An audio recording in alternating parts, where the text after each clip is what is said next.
অনওয়ারি কর্মী ও তার পরিবারের বিরুদ্ধে মারধর ও দুর্নীতির অভিযোগ। হিঙ্গলগঞ্জের পুবের ঘেরি এলাকার ঘটনা। উত্তর চব্বিশ পরগনার হিঙ্গলগঞ্জ ব্লকের বিশপুর পঞ্চায়েতের পুবের ঘেরি 92 নম্বর বুথ ও 164 নম্বর অনওয়ারি কর্মী মালতী গিরি ও তার পরিবারের নামে দুর্নীতির অভিযোগ ও নিজের মতো করে সেন্টার চালানোর অভিযোগ তার পরিবারের বিরুদ্ধে।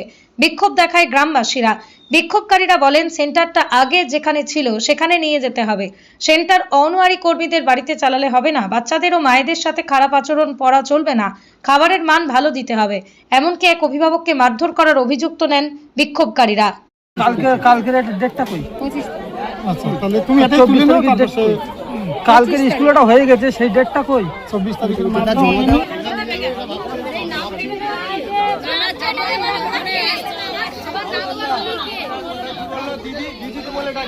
দিদি বললো কি যে মরাবাড়ি তাতে সে সাবমিট করতে হয়, সেই অপশনটা আমার লাগবে। সেটাই আমি কি করে যাবো, আমাকে সেটা দিতে হবে। বলছে আমাদের সবার কাছে ক্ষমা চাইছি, আর আমি যে পার্টির কথাটা বলেছি আমার এটা বলা উচিত হয়নি, কারণ এটা খিচুড়ি স্কুলের খিচুড়ি স্কুলের কথা আমার এখানে এটা বলা অন্যায় হয়েছে। আমি খুব উত্তেজিত হয়ে পড়ে আমার শরীরটা খুব খারাপ লাগছে। আমি সবার কাছে আমি ক্ষমা চেয়ে নিচ্ছি, সবার কাছে আমি ক্ষমা চেয়ে নিচ্ছি। আপনি কি মেরেছিলেন ওনাকে কালকে? আমি মারিনি। আপনার নামে আমি মাথা নিচু করে ক্ষমা আমি চেয়ে নিলাম। চেয়ে নিলে কেউ ছোট হয়ে যায় না, আমি চেয়ে নিলাম। আপনার নামে তো অনেক অভিযোগ উঠছে। আপনারা ক্ষমা করে দেবেন পারলে, ঠিক আছে? আমি এখানে আরো একটা কথা বলতে চাই।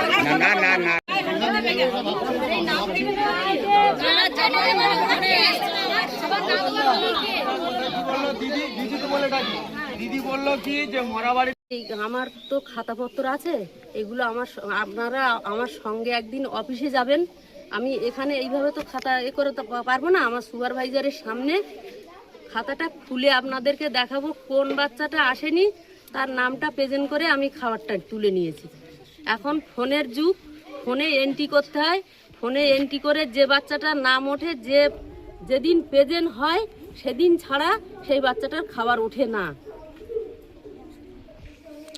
আগে খাতায় লিখে মায়েদের, আমাদের সুপারভাইজার দিদিরা বলতো যে এই মাটা তোমার 18 বছর হয়নি, মাটা তো প্রসূতি মা কি গর্ভবতী মা, তাও খাবারটা খাতায় লিখে দিয়ে দেন।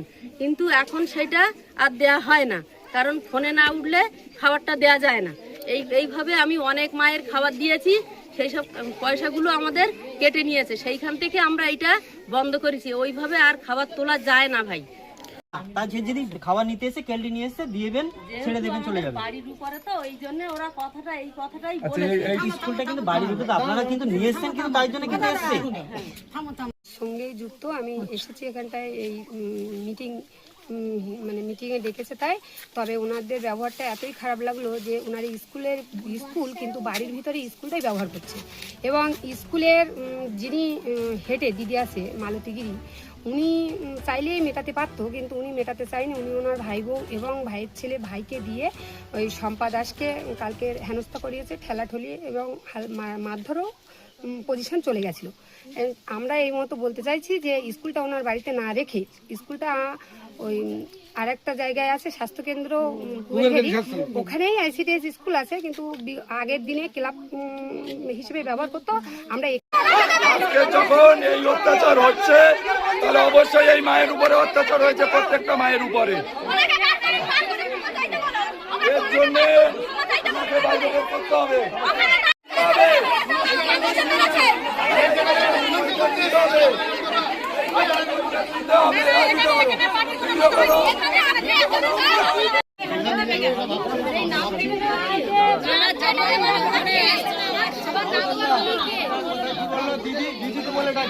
দিদি বললো কি যে মরাবাড়ি, সে যে কথা বলেছে তাতে করে এই চিত্রটা বেরিয়ে গেছে যে এখানে কি হতো আর কি হতো না। এখন দেখো যেটা হয়ে গেছে গেছে, ওই মেয়েটাকে ধাক্কা ধিক্কি দেওয়া হয়েছে।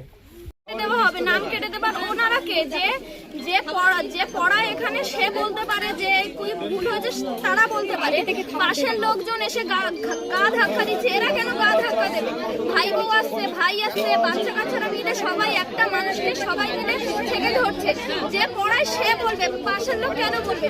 আর যেদিন ওরা ব্যক্তিগতভাবে ছুটি রাখে সেদিনের খাবারগুলোর হিসাব ওরা দেয় না। ছিল সেদিন তারা সে যে কথা বলেছে তাতে করে এই চিত্রটা বেরিয়ে গেছে যে এখানে কি হতো আর কি হতো না। এখন দেখো যেটা হয়ে গেছে গেছে,